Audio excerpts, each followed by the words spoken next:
South America, 15 million years ago. A monster creature called the terror bird is the king of beasts in this terrain. You look at them, they had this absolutely huge head. This would have been a very powerful weapon. For the only time in history, a bird is top predator on an entire continent. Then, the terror bird treks 7,000 miles to North America. Here, fierce wolves and saber-toothed cats rule the land. And the giant bird has a fight on its hands. In this epic conflict, who would prevail? The birds from the south or the beasts of the north?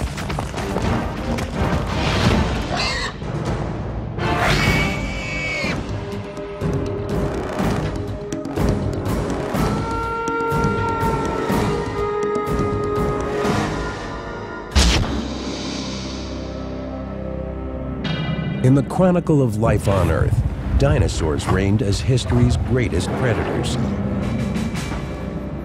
They ruled the planet for 150 million years, but came to a sudden end 65 million years ago.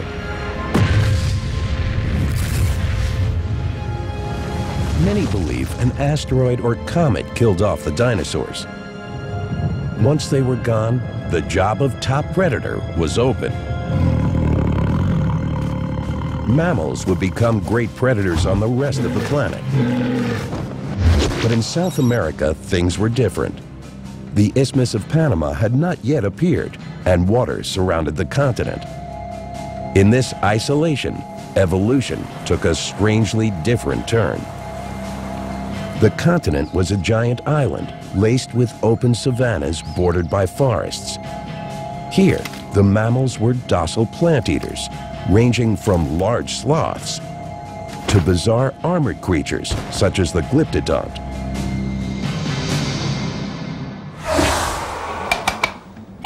In this setting, the role of top predator went to a family of freakishly monstrous birds. Today, we call them the terror birds, and they ruled for 58 million years. If you look at the head, is enormous, like in all terror birds, and the bird would have been able to strike with enormous force, and such a force that by hitting a prey, it would have possibly killed the prey almost instantly. How could birds have attained such power? Evidence of the true nature of these enigmatic beasts is found first in fossil beds and later in scientific laboratories. But the terror bird family remains largely a mystery. The fossil record reluctantly giving up clues in an ongoing investigation that began more than 120 years ago. The year was 1887. Paleontologist Florentino Ameghino wrote of a fossil unearthed in Argentina's Patagonia region. It was part of a strange toothless jawbone from a skull that would have been 2 feet long. So big, thought Ameghino, it must belong to a mammal. Then, in time, with more discoveries and more studies, he realized that he had made a mistake. It took scientists another 4 years to identify the big predators as birds. The key clues were in the center of the fossil bones themselves. Dr. Luis Chiappi is one of the world's foremost experts on these creatures. He studies terror birds at the Natural History Museum in Los Angeles. Sometimes it's not easy to tell apart a bird bone from one that is either of a mammal or another reptile. But one thing that in general is quite consistent is that bird bones are hollowed and they have very thin walls, as opposed to the bones of reptiles or mammals that are not. Here on my right hand, I have the bone of a crocodile, and you can see the difference. In time, a scattering of other fossils was discovered. Birds, yes, But what kind? They were undoubtedly big and certainly flightless. And then, skulls with sharp hooked beaks turned up, meaning these were monster carnivores. When they finally found a complete skull of a terror bird, they knew then that it was not a toothless mammal, but that in fact it was a predatory bird, and a gigantic predatory bird. Hooked beaks and sharp talons are two characteristics terror birds share with all modern raptors. But scale it up to the size of a 6-foot, 400-pound bird, and the result is frightening. In the 100 years after the first discovery, scientists collected enough fossils to identify 17 different species of terror birds. They varied widely in size and lived at different times during a period nearly 60 million years long. But in 2005, the unexpected happened. What appeared to be a totally new terror bird came to light in Argentina. High school student Guillermo Aguirre-Zabala was fossil hunting with a friend when they stumbled onto an historic discovery. Guillermo, now a paleontology student in Buenos Aires, had been interested in fossils ever since he was a young boy. The find was in the summer of 1999. I don't remember the exact date, but it had to be March. It all happened outside the village of Camayo, near the western edge of Argentina's vast region of Patagonia. Terror birds are known to have ranged from here through Uruguay and Brazil.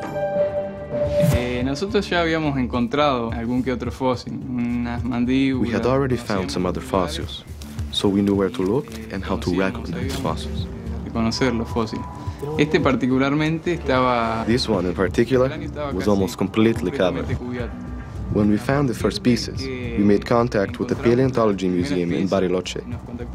That's where we learned how to dig around the fossil and extract it.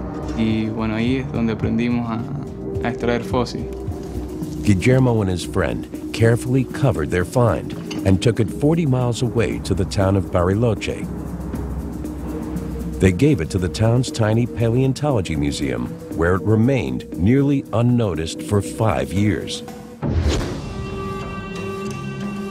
When Luis Chiappe learned of the find, he led an international team to determine the new specimen's place in the family of terror birds. He discovered it was a totally new species. Seeing this enormous skull that's about 20, almost 30 inches in length is just like, I mean, it's a wow moment, no question about that. Chiappe's team dated the skull at 15 million years old and named it Kelenken Guillermo. Kelenken for a native Patagonian spirit, Guillermo for Guillermo. Kelenken was a spectacular find. It was a new species with a head unlike any other bird in history.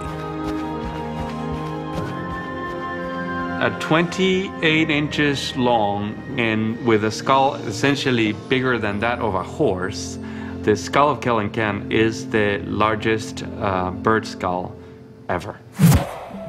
Chiappe compared other terror bird fossils to Kelenken's skull, plus a leg and toe bone found with it. He hoped to learn how big Kelenken was, how strong, how fast. See whether we can talk to Sarah. By examining the skull from a smaller terror bird, Luis Chiappe begins to get an idea of what the new species looked like. While in Bariloche, paleontologist Sarah Bertelli analyzes Kelenken bones in the town museum. Comparing measurements of these few specimens with other terror birds, they can estimate the critical dimensions of Kelenken itself. Although the skull was the most spectacular find, a complete leg bone also provided surprises. Este es el hueso de la pata de Kelenken. This is the bone that corresponds in humans to the connection between the ankle and the toes. The proportions of the leg bone are unexpectedly slender for such a large bird. Some other large terror bird species are thick-framed and thought to have been slow ambush predators. Kelenken, with these bones, is different. Por eso, en las aves de terror, que son In the largest and heaviest terror birds, this bone is short and stout, but in the faster birds, this bone is long and slender. That's why we think Kelenken was a fast runner. lo cual nosotros pensamos que era un corredor. Kelenken is among the tallest and fastest in the terror bird family. It weighs in at 400 pounds and stands 7 feet tall. It stands on slender but muscular legs, hinting at a fast running speed. From beak to tail, it's 9 feet long.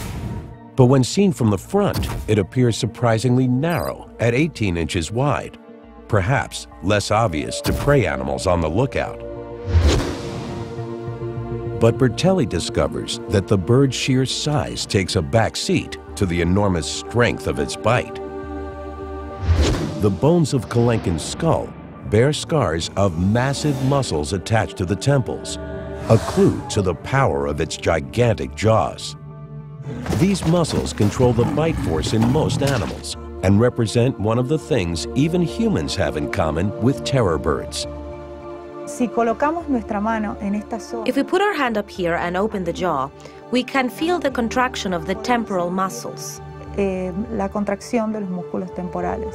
Estos músculos, la cicatriz dejada por estos músculos en el cráneo. The scars left by these muscles occupy a large part of the skull's roof. That gives us an idea of the tremendous bite force this bird had. Tremenda fuerza que tenía esta ave al morder. Another set of scars reveals powerful neck muscles. With such strength, the terror bird was fearsome in lashing out viciously with its frightening beak and its nail-like hook. The terror bird, using its head as a pickaxe, would plunge the nail of the beak into the prey animal, and it would slice through meat, but also through certain bones. A terror bird's head was a killing machine, a weapon propelling it to the height of power, becoming South America's unchallenged apex predator.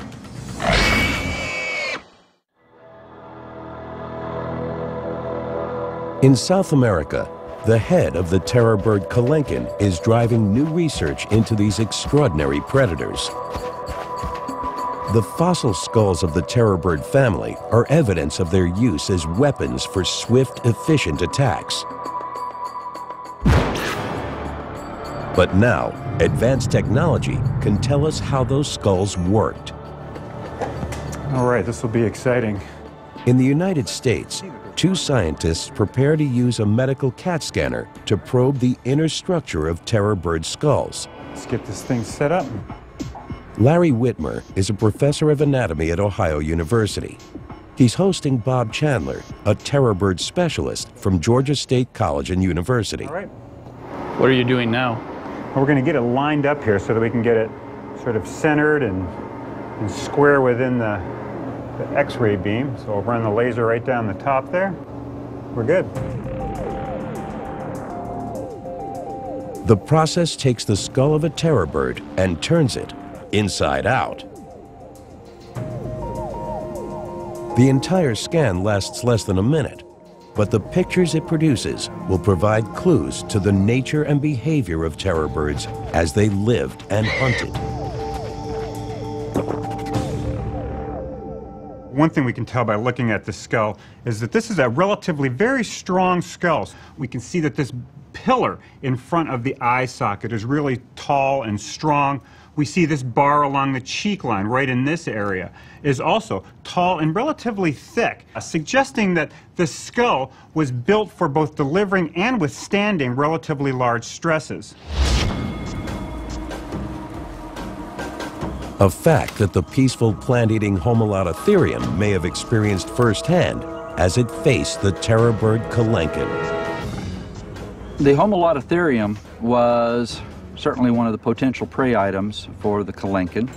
It's a hoofed animal that really has no modern relatives. Slow on its feet, the 600-pound Homalodotherium outweighed Kelenken by 50%. The kill required a specific strategy. One of its possible strategies would be to go for the base of the skull and to try and paralyze the animal.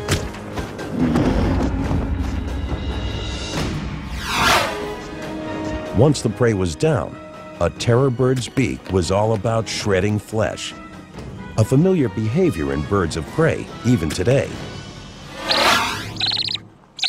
I know. Joe Camp is a Southern California animal trainer. Using a modern-day hawk, he demonstrates how the sharp hook is a primary tool for any bird of prey, living or extinct. It gives you a really good idea of how the beak works. Basically, you can see the hook tears into the meat. You can see her doing that, kind of stabbing it. Then her lower bill comes up and shears it, and then she tears it on off. The bill itself is almost like your incisors, with the hook of itself being what would be like our fangs or an animal's fangs. The terror bird's gigantic head was more than a mere feeding tool, however. Paleontologists see it as its primary attack weapon. Inspiring scientists like Stephen Rowe to test the true strengths of the skull. We're looking at a potentially horrendous predator here. This would have been a very scary bird. How scary? Working at Australia's University of New South Wales, Stephen Rowe has loaded his computer with detailed data from a terror bird skull. What I've done here is build a very detailed computer model of the skull of a terror bird. Rowe has put his model through simulated movements to measure the stresses on the terror bird's skull in the attack mode during the violent mechanics of a kill.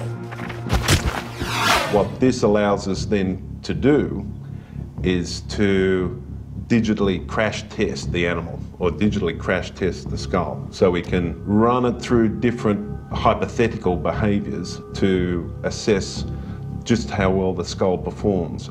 Rowe's crash tests measure what kind of stresses are on the skull when the terror bird swings its head down, when it pulls its head back, and when it shakes its head from side to side. Stresses in the simulation are color-coded. Blue means very little or no stress. Green, a lighter blue through greens is medium stress, and then up into red, pink, and white, high stress regions. The digital simulations offer insights into the bird's attack capabilities, as well as what might give them trouble. The analysis supports the belief that terror birds use their heads to swing down, striking pickaxe style into prey. The animal has a prey item at the tip of its beak here, and it's moving its head down. Its neck muscles are pushing the head down into the prey.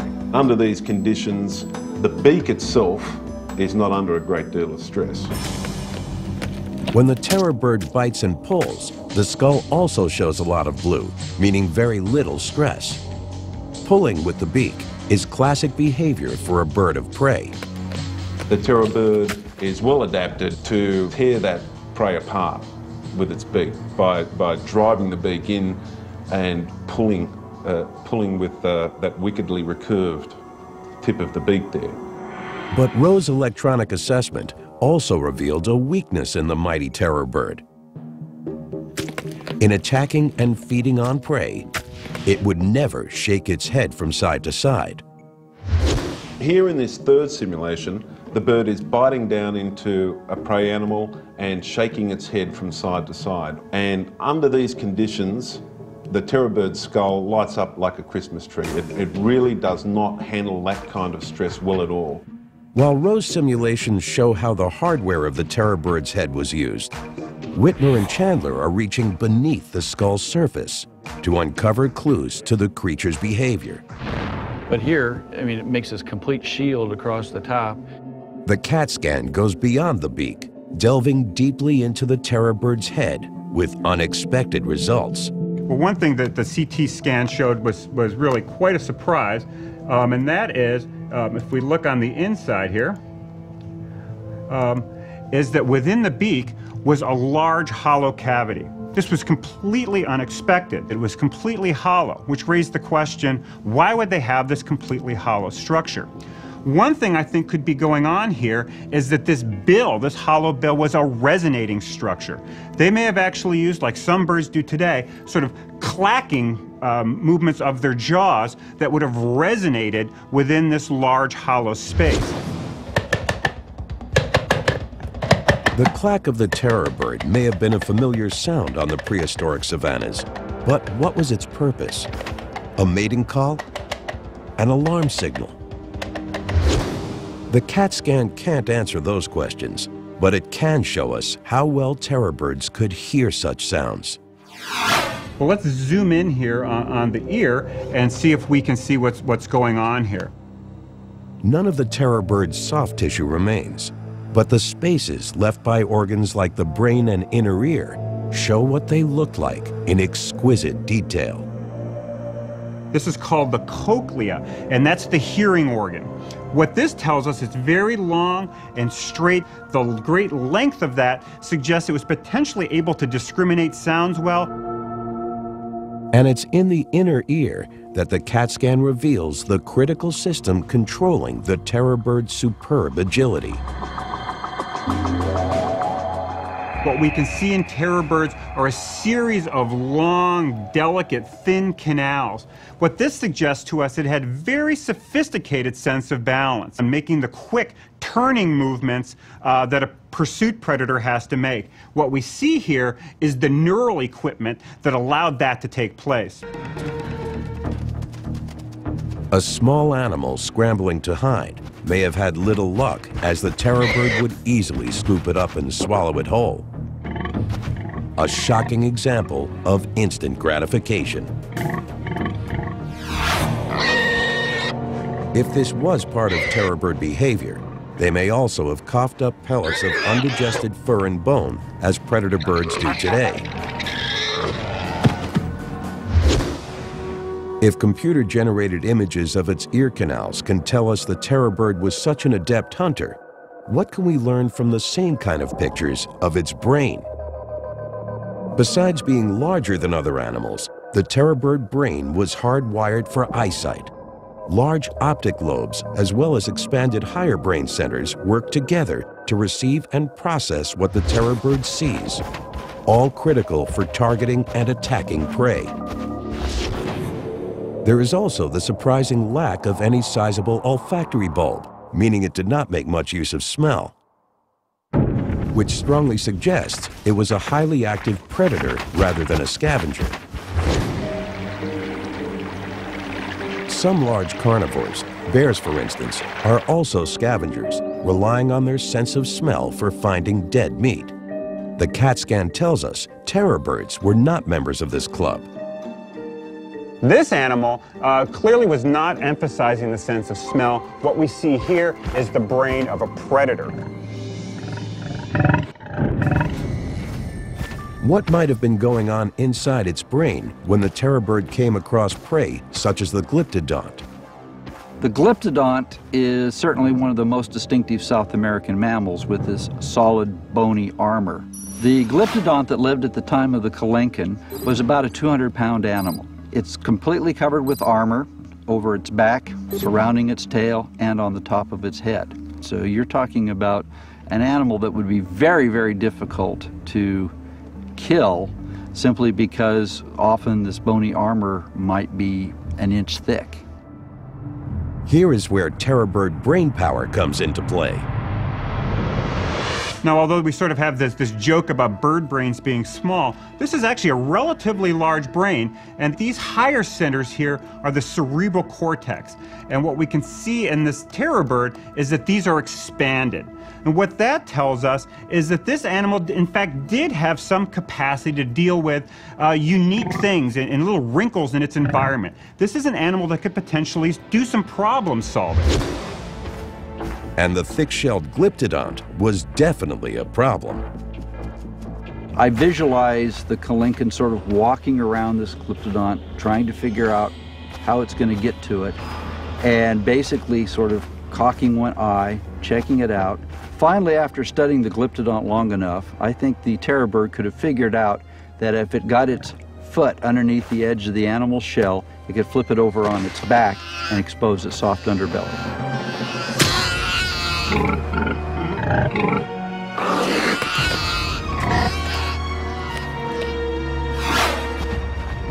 South America was a cornucopia of prey for Kelenken and its relatives. As an active predator, a 300 to 400 pound terror bird had to eat 20 to 30 pounds of food a day, and the isolated continent provided it, remaining for the terror birds a virtual Garden of Eden. You really are talking about a smorgasbord of potential prey with very little competition that the terror birds could feed upon, some of them reaching quite large size. But nothing is forever. Our planet is an ever-changing one, and for the terror birds, the paradise of isolation would begin to crack with the rumblings of a volcano.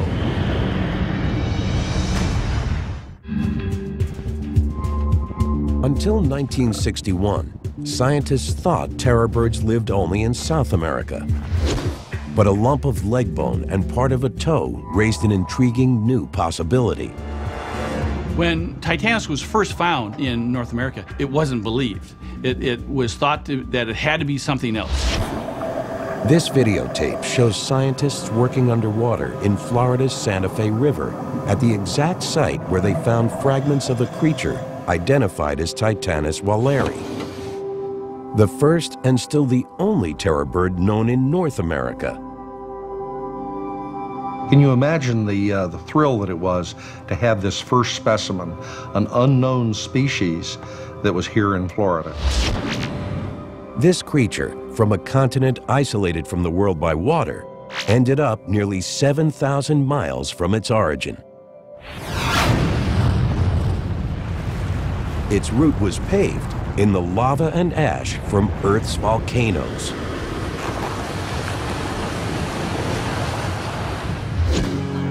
Oh, this is a big volcanic ash, a lovely piece of ash. Really very In Central Oregon, geologist Greg Retallick shows paleontologist Jordy Duckler how volcanoes can quickly change a landscape.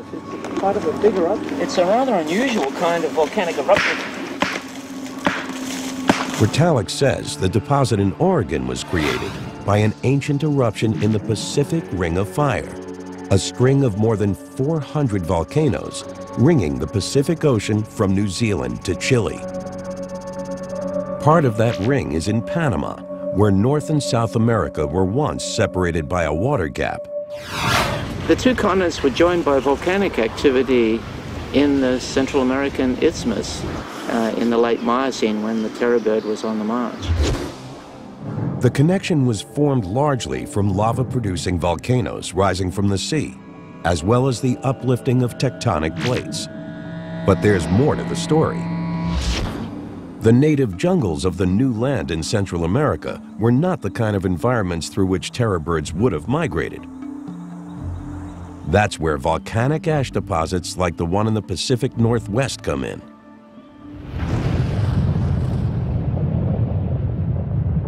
Mount St. Helens was an eruption of this sort, but it just created about a meter of ash.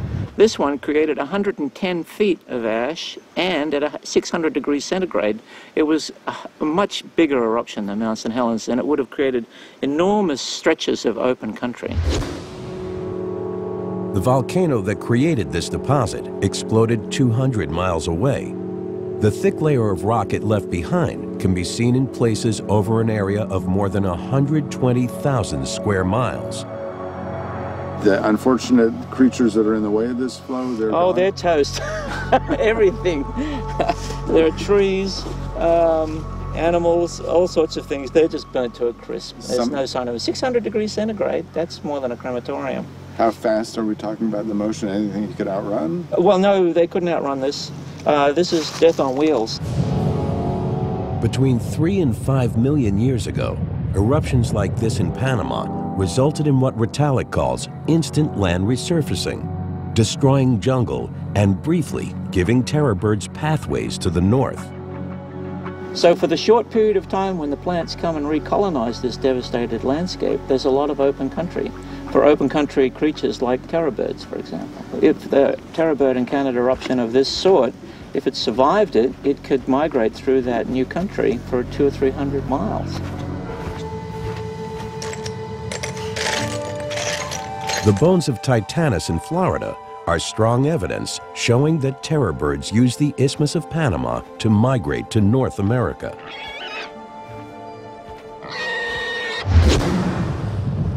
When volcanoes filled the gap between the two continents, the resulting land bridge made migration possible. The birds expanded into familiar savannas, now accessible by the new route. I think terror birds are like many other species that if the habitat is present, they'll try to occupy as much of it as possible. Since the original discovery in 1961, only a handful of North American terror bird fossils have been found. Presently, in North America, there are 42 specimens of Titanis. 41 of those specimens reside here at the Florida Museum of Natural History.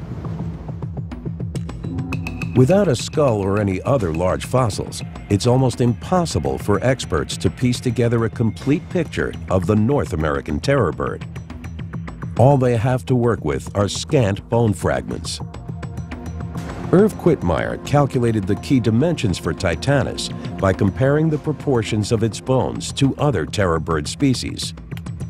For instance, he used the base of the Titanis leg fragment to figure out the whole bone's length. When we examine this bone, we see that it's quite broad, and such a base must have supported a long shaft of bone and a tall bird. The way that this would work can be illustrated by using these lumps of clay and ruler. In a small base, this would just fall over. So it needs a large base in order to hold it in place, and with a smaller one here. So, a large base, long shaft of bone, tall bird. Smaller one with a smaller shaft, smaller bird. Quittmeyer's numbers game involved comparing measurements from 16 different terror bird species. He even investigated the South American Seriema, the terror bird's closest living relative. The calculations provided the critical dimensions needed to build the Florida Museum's spectacular metal skeleton of Titanis. A complete view of the terror bird as a whole. Scientists concluded that Titanis was strikingly similar in form to Kelenken, the tallest of the terror bird species. But Titanis is about 20% shorter. The smaller size may have made it faster and more agile. The terror birds that came north were part of the Great American Interchange, a broad exchange of species between North and South America by way of Panama. The terror bird needed its speed for the new prey it encountered. Chasing a swift horse would have been a challenge for Titanis. The fastest running birds in today's world are ostriches. Similar in shape and size, they offer us a way to figure out how terror birds ran. Some terror birds compare very well in terms of their limb proportions to an ostrich. And so you would be fairly confident in reconstructing terror bird locomotion as something like that of an ostrich. Since ostriches can easily run 30 to 40 miles per hour, they're not easy to pin down for a demonstration of their technique. So, biologist Kevin Middleton has invited gymnast Henry Holloway to the University of California campus in San Bernardino to explain how creatures like ostriches or terror birds can run so fast. Holloway will show how his human legs can work just like ostrich legs with the help of some special equipment. It's a jumping stilt. This is an aluminum frame with a carbon fiber leaf spring that's gonna give you back what you put into it. The jumping stilts will allow Henry to run like an ostrich by mimicking the long, springy tendons in the bird's legs. But the anatomy of the bones is part of the equation as well. This is the thigh bone, the knee, the shin, in the foot. In a bird, the foot would be much, much longer. And then when Henry stands on his toes, this is how a bird runs, on its toes. The longer foot is important because it gives greater leverage for the muscles and allows longer strides. The apparent backward knees in a fast-running bird are really the animal's ankles. It's a dramatic illustration of how long those foot bones are and how much leverage they supply. Let's do it. For Henry Holloway, the high-tech jumping stilts essentially lengthen his short human feet, giving him the ability to run like a terror bird. Go!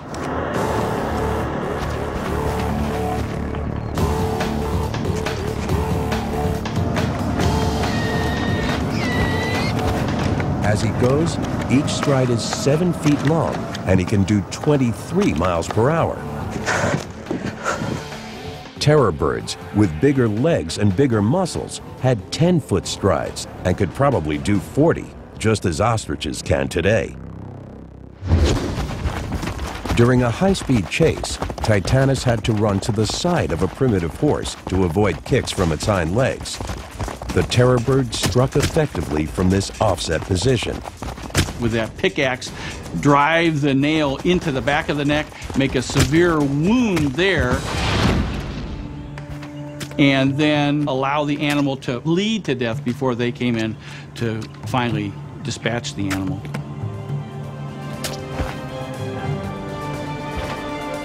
But life would not be easy in the new continent for Titanis. It was about to make first contact with the local predators in the north. These were new competitors without fear, but then they had never faced the power of a terror bird.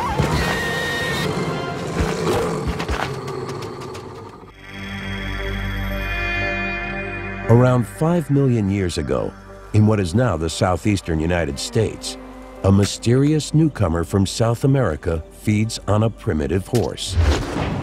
The terror bird was the top predator in its ancestral home.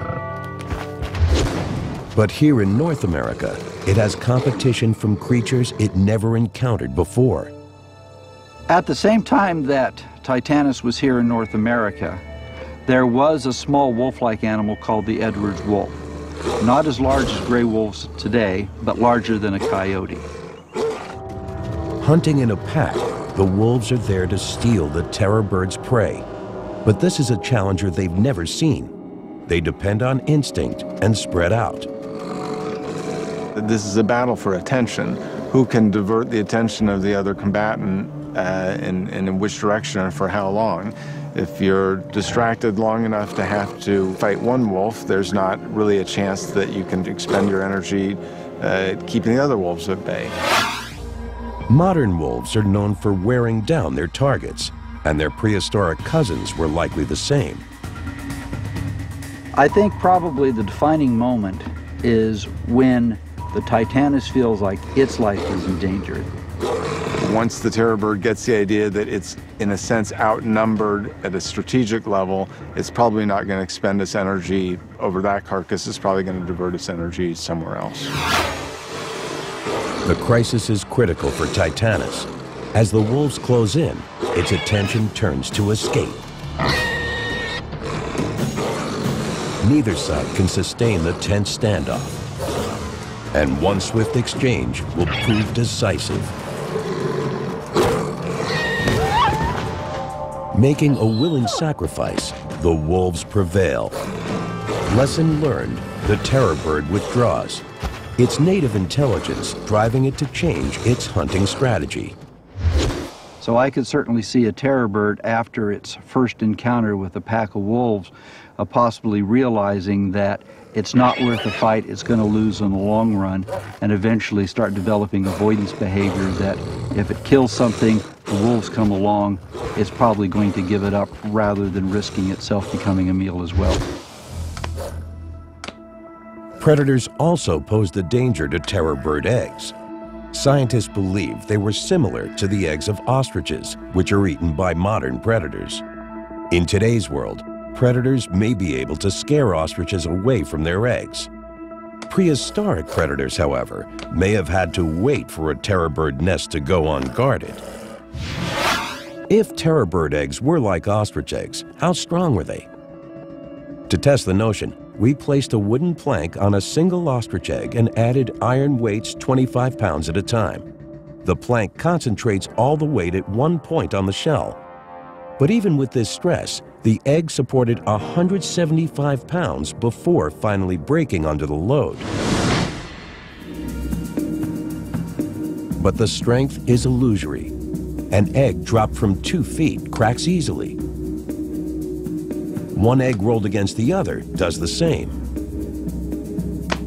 An Edwards wolf may have needed no more than a little persistence to crack a terror bird egg to get to the tasty meal inside. But Titanis also faced other predators in North America. Among the most dangerous was Smilodon gracilis, a smaller ancestor to the giant saber-toothed cats that would arise within the next epoch. A modern-day encounter between cheetahs and ostriches may mirror the way ancient cats avoided adult terror birds. Their chicks, however, were another story. You can certainly visualize a female terror bird with her chicks out for a stroll. One of the chicks wanders a little too far away from the group. Saber-toothed cat jumps out and grabs it as terror bird chicken dinner. Not so fast. Mother terror bird springs into action. If the saber-toothed cat can't escape, it's going to go into offensive mode itself, use its claws to go for the breast of the animal. But here, the terror bird has superior weaponry. It strikes with its giant head again and again.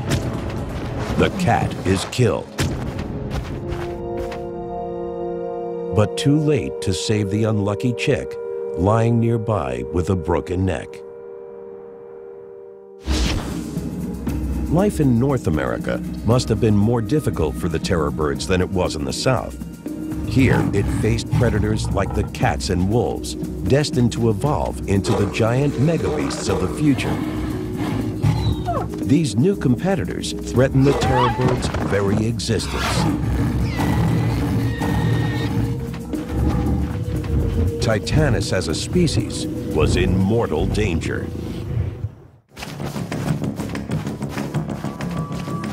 The reign of the terror birds lasted nearly 60 million years. They were top predators in South America and adventurous immigrants to the north. But their extinction is a complex puzzle that scientists are still trying to unravel. Trying to come up with a good, simple explanation for the extinction of any group of animals is very difficult. One factor may be the Great American Interchange, the mixing of species migrating between North and South America, making life for terror birds more difficult. One of the things we can look at is lack of competition with other predators, and the fact that once you start getting North American predators, dogs, cats, things like that, there's increased competition for food supply.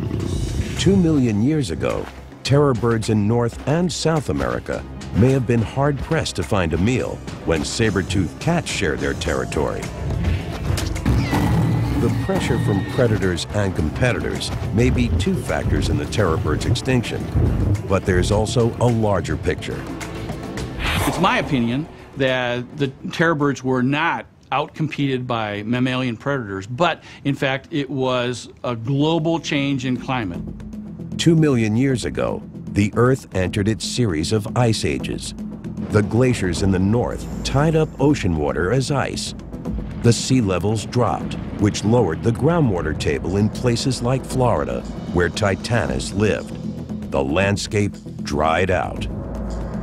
It's going to have a lot drier vegetation. This affects what's available for its prey to eat. So you're going to have a change in the numbers and the variety of animals that Titanis might have been feeding upon. So it's sort of a domino effect with the climatic change leading up to eventually the demise of Titanis. In South America, the Andes continued the upward push they had been making for millions of years. Blocking more and more rainfall as time passed, the savannas to their east changed into drier steppes, further robbing terror birds of habitat. Environment, predation, competition. Each is a suspect in the mystery of the terror birds and why their long success finally came to an end. Is it one? Is it a combination of all three? It's too early to tell at this time, but that's part of the challenge of what we're doing in this science, is as we build upon our knowledge of these animals and understand them a little bit better, we can eventually get to that ultimate question of why aren't they around today? The epilogue of the terror bird story is still unfolding in the fossil digs of Florida.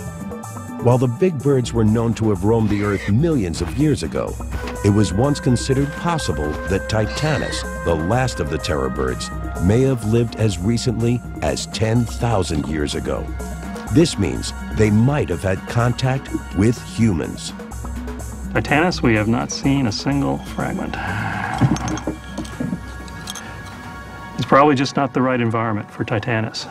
It's the right time, the right age, but it's not it may not be the right environment. Scientists Richard Halbert and Bruce McFadden direct a dig in a limestone sinkhole where sediments hold fossils of the Great American Interchange. The timeline riddle for Titanis was important to solve. Humans on the same turf as terror birds could have hunted them out of existence. If Titanis lived until about 10,000 years ago, one possible explanation for why Titanis, the terror bird, might have become extinct was human influences, because it's pretty clear that by that time, humans were spreading through North America. The problem was this. On dry land, fossils are found in sedimentary layers. The position of the layer usually corresponds to the date of the fossil. But the Titanis fossils were found underwater, where the Santa Fe River had moved them around. Where are these fossils from? Because then they're found as single individual fossils out in the middle of the stream rather than in-place sediments in the sinkhole. Divers found the Titanis fragments mixed up with bones from animals known to have lived 10,000 years ago. So how old could they really be? Bruce McFadden solved the mystery with the chemical signatures of the minerals in the fossils. He compared Titanis bones to specimens known to be very recent and others known to be 2 million years old. When bones become fossils, they absorb minerals from the local groundwaters, and those minerals are unique for every period of time. So fossils that are formed at different times have different chemical signals. McFadden ground tiny amounts of fossilized bone from the Titanis pieces and prepared them for analysis by a mass spectrometer. The result gave him a clear profile of the chemical elements in the terror bird bones. Conclusive proof that it lived long before ancient man reached North America.